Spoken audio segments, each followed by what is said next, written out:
Hello and welcome to another episode of the International Business Talk series brought to you by Sunway International Business Society. My name is Nur Sabrina and I am joined with my colleague Anastasia.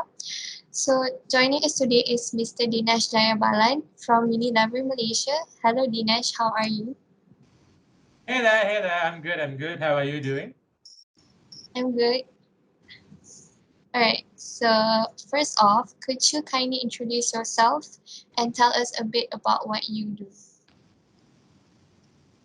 So my name is Dinesh, right, like what you pointed out. So right now I'm a global graduate trainee under the Unilever Future Leaders Program in Unilever. I'm doing HR, and in my current rotation, I'm doing employer branding as well as human resource business partnering.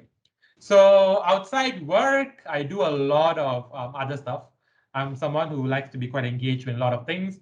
I'm quite into youth advocacy, so I kind of do activities that are related to youth empowerment, mentoring, and stuff. So outside work, I'm part of a few organizations. One of it is Emerging Leaders Asia, where I'm currently the president, and I'm also part of other organizations that's really towards mentoring young talents and also giving them skills or training them skills that they would need to go far in their career later on. So yes, that's a bit about me, and I hope that was a good one. Thank you for that, Dinesh. And I also know that you're the current CEO and president of the Emerging Talent Asia. Is it? Emerging Leaders Asia. Emerging Leaders Asia. Congratulations on that, by the way. All right, Yep, so thanks. moving on to the next question. What are some of the trends of work in the Malaysian job market landscape? So it can be about the jobs, industries, or particular skills. And also with regards to the pandemic and today in the age of digitalization, as well as the recession that is happening around us. So I think, right, like exactly what you pointed out, right? Digitalization is here and it's here to stay for probably the longest time. And right now, a lot of companies are looking into automation, are looking into simplification and all, right? These are things that were prevalent in before the pre-pandemic era. It's just that it wasn't as accelerated as what the pandemic has, helped us to do.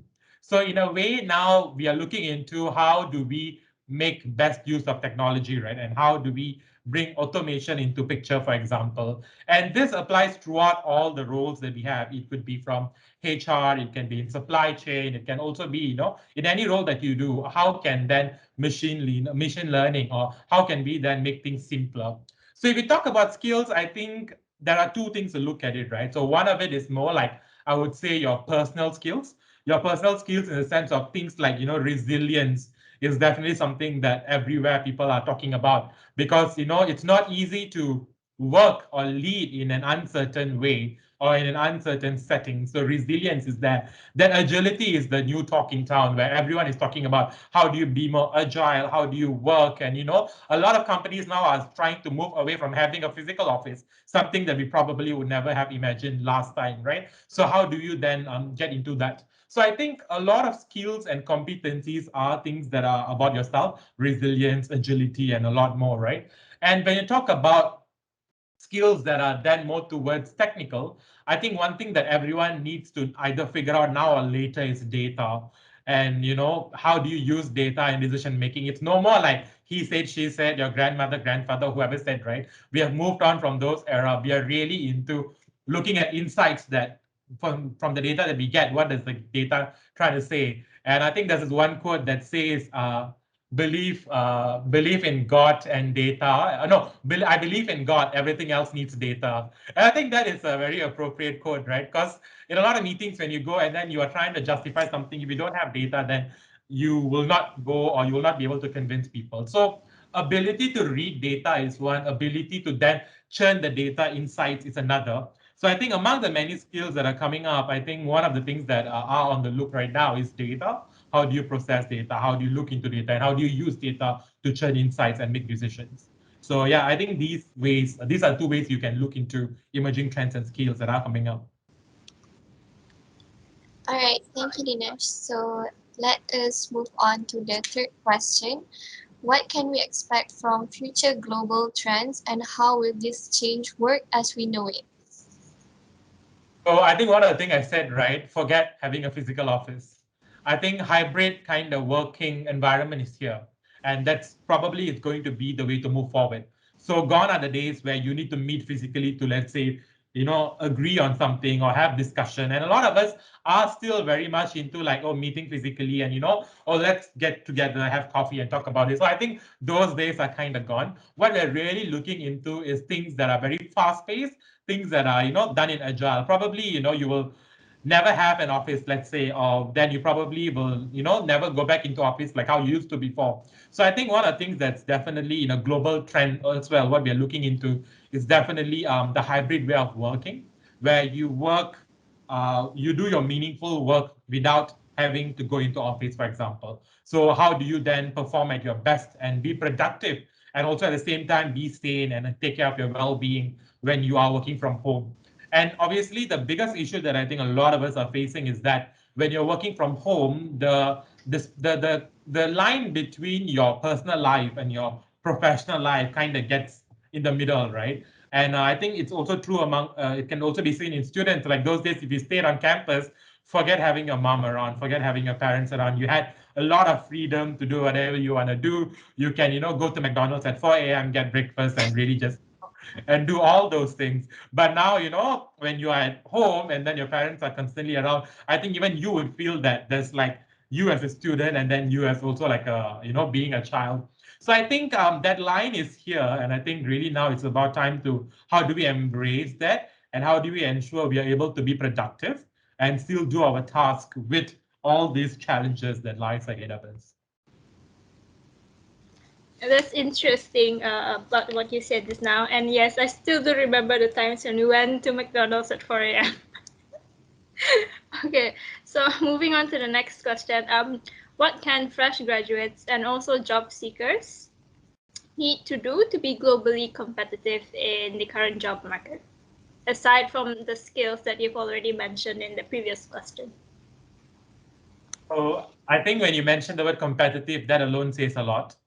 If you want to be competitive, you need to be able to compete in a very competitive job market, right? And I think, if you go on LinkedIn, you see tons of people out there who are expressing that, they don't have a job, they got just retrenched, or, you have young graduates who are, expressing how scared they are and all. But at the same time, you also have a bunch of people who, graduate and instantly get a job offer and they don't wait so much, or they don't have to, go through a very big, long, very tedious process of finding a job. So I think in this kind of competitive world, I think there are a few things that you need to know and few things that you need to take care of, right? And the first is really, really about knowing yourself. And there's a lot of phrases where people say, oh, young graduates are being picky, young graduates are being selective, that's why they are being unemployed. So I don't really 100% believe or buy into that ideology. I think what really most of the times happens is that young graduates, they just don't know what would work for them, or they just don't know what kind of thing that they want to do. So if you're someone who is clueless, if you're someone who has no clear sense of direction of what you want to do, and you apply for 100 jobs, very high chance you might not get employed by any employers, as compared to people who are very clear about what they want to do, what's their purpose in life, and what's their goal in life, what they're trying to achieve, and how they can bring that to the table. So I think young graduates really need to have a sense of reality check, where you really need to know what do you want to do and how do you want to do and what are the skills that you have to make sure that you are able to compete. So if you are someone who's obviously there are people who are very much, I would say, financially driven, like, oh, you want to graduate and you want to be earning, let's say, 5,000 or whatever the market rate right now is, right? Then you need to know whether or not are you able to demand such a thing, or are you able to then put yourself out there for those things, right? So to really sum it up, I think, know yourself.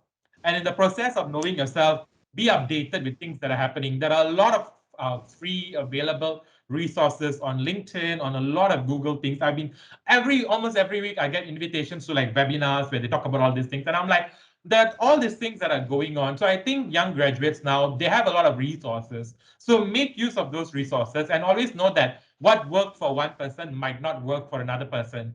So I also, there's also this emerging trend of, career gurus on LinkedIn, right? Some random person can just come up and be like, oh, I would like to share with you 10 tips And then some of the tips, are really ridiculous. And then you don't have to be from HR to know these things are quite ridiculous.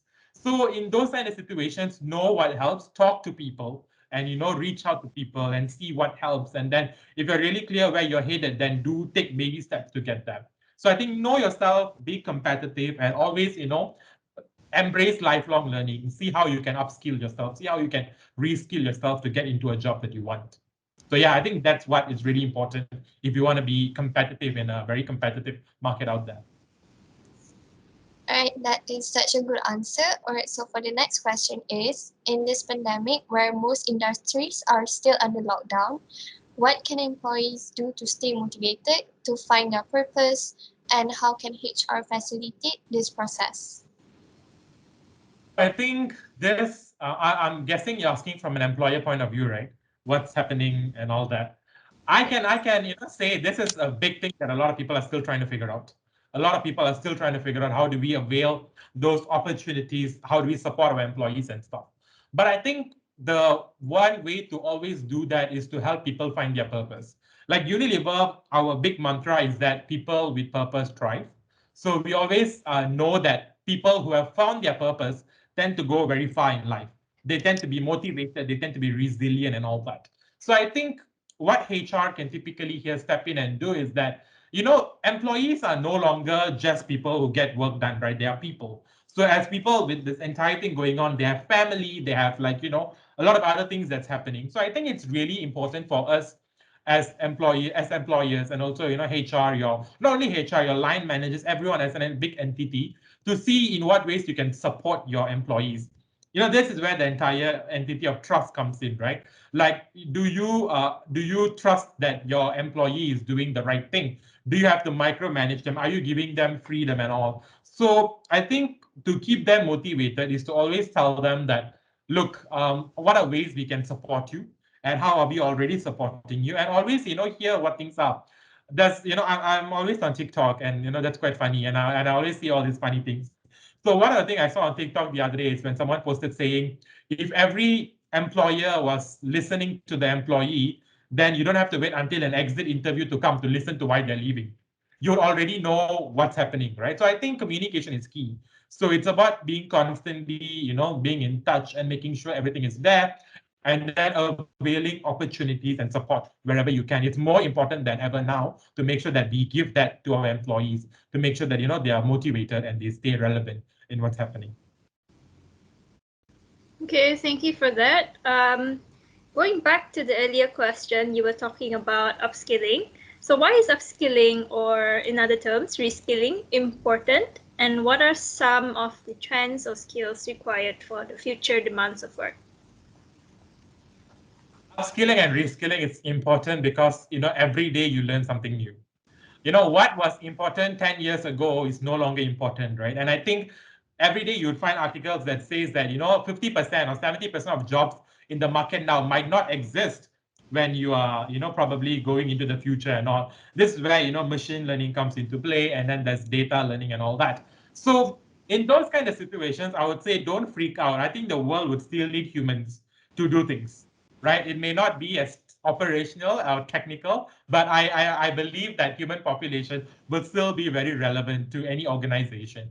So I think in that way, upskilling and reskilling is very important, because every day, demands are changing. The way how, you as a consumer now shops have changed so much because of pandemic, right? I never used Shopee, before this entire pandemic happened. And now I'm like getting those, very interesting notifications about Shopee, and 7/7 is happening if you haven't shopped yet. So that's why I go broke almost every month. So I think, these kind of emerging things change almost now and then. So in order for you to be relevant, then you need to also then change, right? So for example, I can tell you that last time I wanted to, the 16-year-old, I don't know what fairy tale land I was living in. I wanted to be a writer who gets to travel around the world. So my ideal job would be like, sitting in a cafe in Paris and drinking coffee, observing people and writing things about them. And I also blame all these rom-com movies that kind of idolized the whole, journalism or writing, right? And then now when I look back, I feel like, are people reading these kind of things now? Are people actually reading magazines or reading lifestyle, or why would someone want to know 5 ways to live your life from Dinesh when he can just Google and then find like 500 ways, right? So I think a lot of things, change every day, and when these things change, your ambition will also have to change. You cannot be now, if let's say your goal in life is to to become a newspaper journalist, and then if let's say that's still your goal, then I can wish you all the best, and I hope that the print paper is still going to survive. But with all this demand that are changing every day, it's really important for you to know what's coming. And when things are coming, how do you upskill yourself? How do you reskill yourself, right? So when you talk about skills that are needed, I think you need to be open-minded. You need to be willing to learn. You need to be willing to unlearn, learn, and relearn as much as you can. And a lot of us will realize whatever we study in the university is almost non it's like most of it will not really be relevant when you actually enter a workforce, right? And that's not a bad thing. Like, this is why, what you study in university, the major you take does not need to be necessarily the career that you go for. So what is then important is, how fast do you learn, and how motivated you are, how guided you are, how driven you are. So I think some of the skills, like what I mentioned, data is something that's really big. At the same time, be very driven, be very agile, be willing to explore, experiment. This is where entrepreneurial skills come into play as well. So a lot of big corporates now also, they are embracing, how do we put on an entrepreneurial hat, right? Like, how do we make decisions that are very fast, agile? Gone are the days you wait for like 3 months for approval. You want things to be done like yesterday. It's no longer even tomorrow at the point that we are headed. So I think it's really being able to be in a fast-paced environment, be agile, be willing to learn, be curious. At the same time, whatever comes your way, find ways to take that up and learn and constantly be on the go. I see. Thank you for your answer. Now let us move on to the next question. What can one expect working in a large multinational corporation where presumably everything is in the fast lane? And what can you do to help transition to this work style? Okay. So I don't really have an experience from a startup world or from a small company point of view. I've done an internship in a relatively small company, but my goal all the time was to enter into a large MNC and really get that, right? So I think in a large corporation, you really realize that it's not as large as what you think. Like, some organizations, they are very lean, they are very flat. You can practically go to the CEO and have a chat, and things are really flat. So sometimes we feel like, oh, very big organizations, the org chart is going to be like 10 layers, so probably I'll just have to talk to maybe an assistant manager or something. And then suddenly when you enter workforce, we feel like everything is very lean and very fast paced, and things are going in a very crazy manner.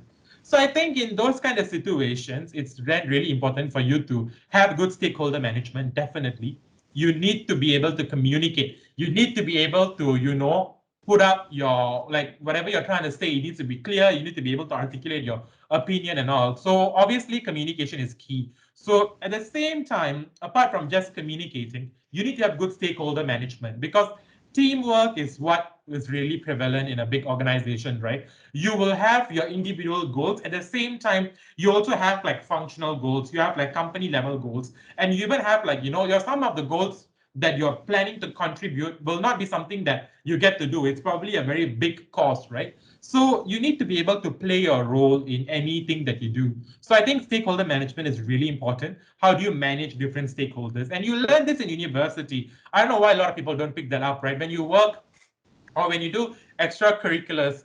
And I used to run away from anything PR related, and that was my biggest nightmare. That was my biggest regret, right? Every time when they say, "Oh, lives with external stakeholders, lives with external parties, or write to people and get sponsorship," I'm like, nope, nope, I'm not doing this. I was really much of a leading internal team, getting the big picture and having that goal and driving people to go somewhere. So that's what I did. And then when I started working, and then I realized that a lot of things requires you to talk to people, requires you to, like talk to external parties and get them on board and all. So I think universities provide a lot of opportunities when it comes to this. So take those things up. So be agile. And, sometimes the role that you sign up for will require more than what you think it is.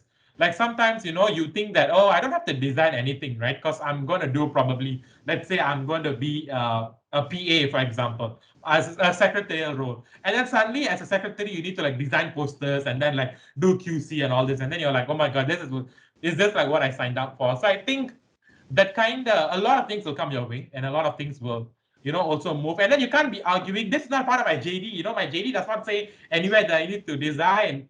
So these are things that you really pick up, and you need to believe that whatever that you do, it has a good cause to it. You will definitely, the skills and competencies you learn will be able to drive you to go greater places. So be adaptable, be agile, and really be able to do these things. Okay, so moving on to the next question. As someone who works in HR, and you're someone as well who is passionate about building talents, and someone who's working in an FMCG, what qualities do you look for in an applicant from a recruiter point of view? So I've not done much recruitment, but you don't run away from that this competencies that much.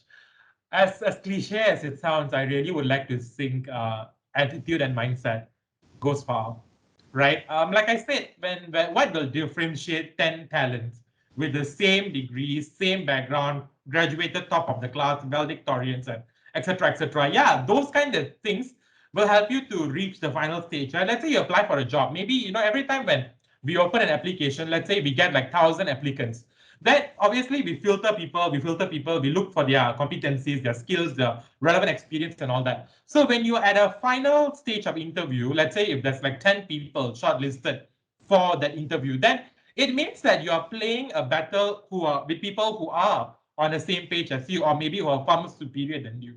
So, and these kind of things, what I think a lot of employers really look for is your attitude and the mindset. Are you willing to learn? Are you willing to go the extra mile? Are you willing to, take things up and drive things to get your agenda done and all that? So I think mindset is definitely one thing, and then of course your attitude, right? But looking at it from an FMCG point of view, where our business is more towards the consumer centricness, right? We are more towards consumers. We serve the consumers at the end of the day. So I think in those kind of situations, what really helps is also your ability to look at things from a consumer point of view. Some people call it, consumer obsessiveness. Some people call it consumer driven. Some people call it like, how are you able to look at it from a consumer's point of view? So I think that's also very important. And this is regardless of, whatever you're doing. You cannot go into a FMCG company. Let's say if you apply for a role in finance, you cannot go into the company and only think of it from a finance point of view. All I know is like, okay, P&L and asset liability, whatever finance is, right? But then in the end of the day, what's paying your salary is the fact that you sell products to consumers, is the fact that you sell your services to consumers. Then to a large extent, you need to also be passionate about what you want to do, and also be passionate about the type of business that's in. So I think consumer driven is really a big thing. And then, like I said, data, right? Like e-commerce is exploding. So how fast, how fast can you learn things? How fast can you do things? And being agile, adaptable, and all that. So I think when it comes to recruitment, obviously you need your paper qualification, right? Maybe you have to have your certain CGPA, you have to have some level of, leadership experience. You need to be able to communicate clearly and all those things that you typically put in your resume that I think will look good. But apart from that, I think some of the things that people often overlook is, your attitude, your mindset. And most of the times, you don't need to appear in an interview for people to know this. The way how you reply emails says a lot about you, right? I have received emails where people reply my email and they give me like SMS language, like, oh, CUT2MRW. And I'm like, are you really sure you wanna, put up this kind of image and all that? So I think that sense of yours, who you are as a person, will not change much. So I think it's really important to have the right mindset, right attitude, and be willing to always do things and always be fast and be curious and creative and all that. So I think, so apart from the paper qualification, you need to be passionate about the business, be passionate about what the company does, and then at the same time have the right attitude, right mindset in order for you to go far. Great. Okay, so I just want to add one more question before we go and proceed with the last question. So with the trend of work from home, how does one achieve a work-life balance, or is that just a myth? And do you think work from home will replace working at the office when the pandemic has settled down? But firstly, how is work from home for you, Dinesh? Do you enjoy it? I have completely erased work-life balance from my dictionary a very long time.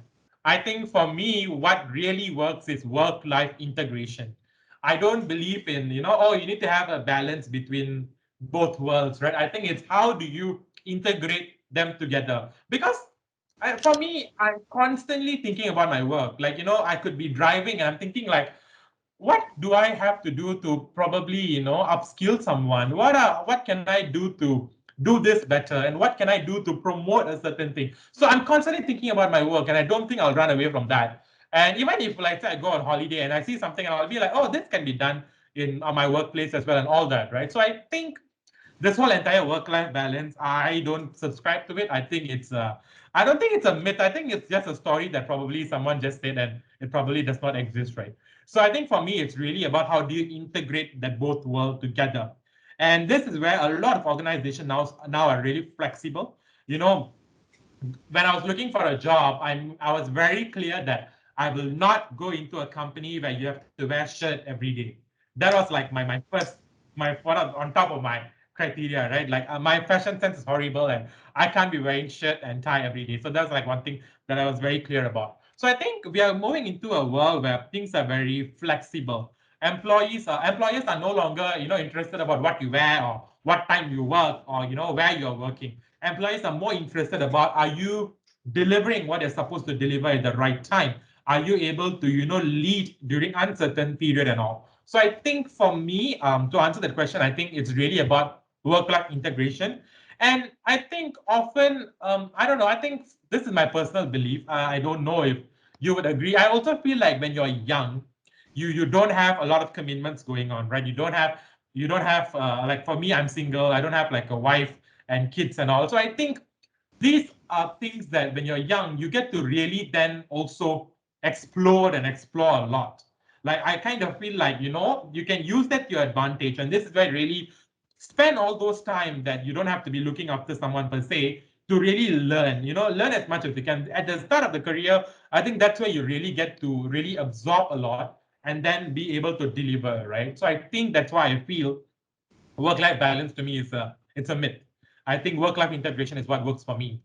How has working from home been? I am a strong extrovert. I can be out until 4 a.m., come back home and still be so much energetic compared to the days where I'm just at home. When I'm home, like full day, I'm like, oh my God, why is my life purposeless? Am I not doing anything? Was I born to just sleep on a Saturday and not be productive and all that? So I think for me as a strong extrovert, when it started, I launched my internal campaign. I told my friends, like, oh, check up on your extroverted friends.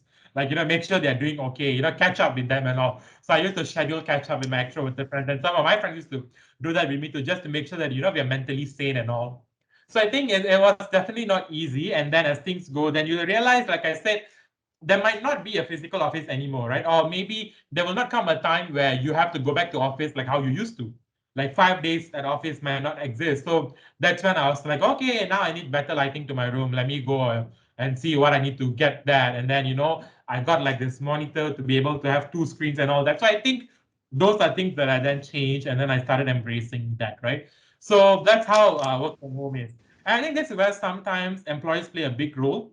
Like I know a lot of companies out there, they do practice a lot of, at this time to this time, try to avoid meetings. Lunch hour, try to avoid meetings because some of your employees are mothers and they have to like, cook for the family and all. So a lot of companies have, started taking these things into account and making sure that we are giving them the right support that they need.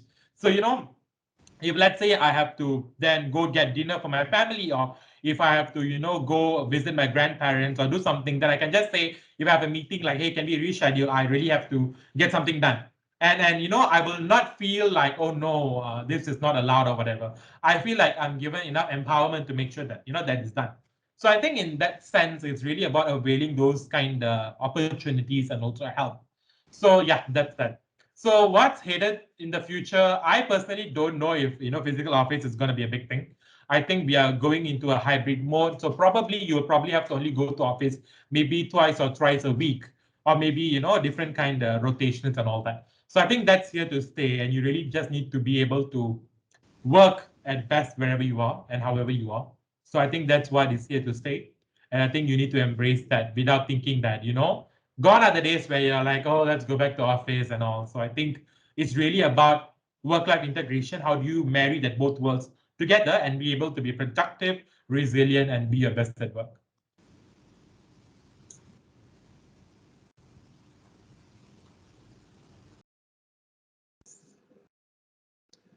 So, sorry, let's move on to the last question.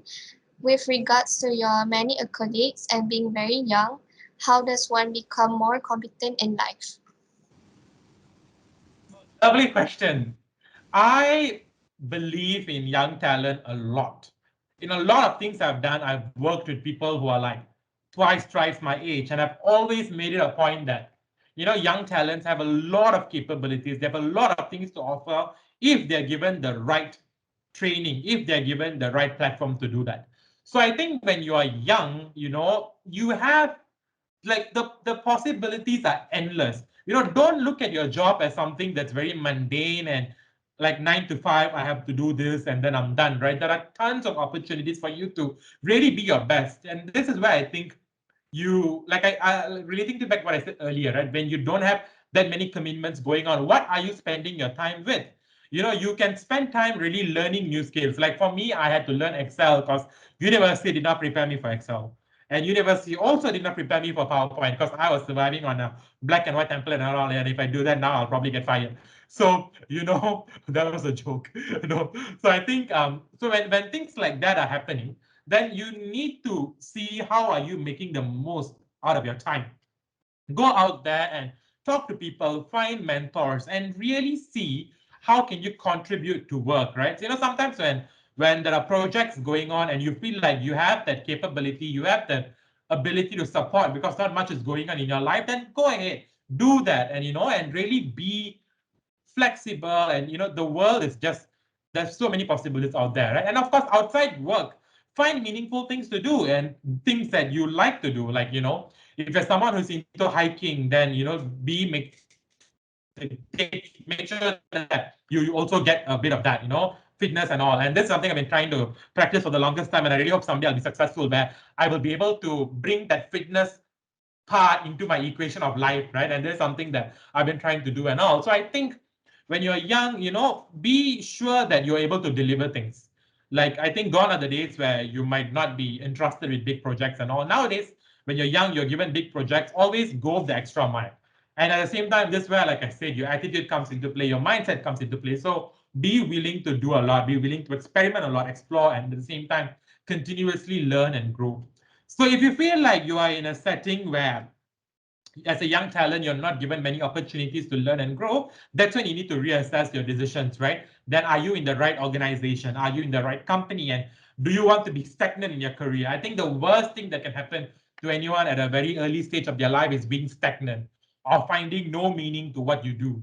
So I think at those kind of situations, you also need to be able to see or pivot your life. You can't be complaining and, you can't be like a negative Nancy every day, like, oh, this is really not what I want to do, what I think. So then find alternatives, find ways to continue doing what you want to do and find ways to live what you are, what your goal is. So I think in this kind of situations, it's really important for you to be adaptable and at the same time, be very sure that in anything and everything you do, do your best. I was someone that was a mentor to me before said that, right? In anything and everything you do, you only have one shot. Damage control is really hard.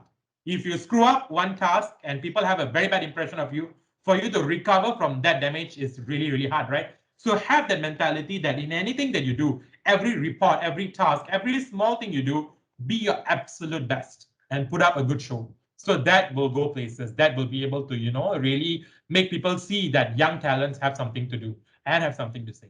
So yeah. Thank you. That is some really practical advice. And that is all the questions we have for you today. Thank you so much, Dinesh. It has been a pleasure to have you here with us and for sharing the wonderful insights into this topic of future of work. So with that, we'll end the interview.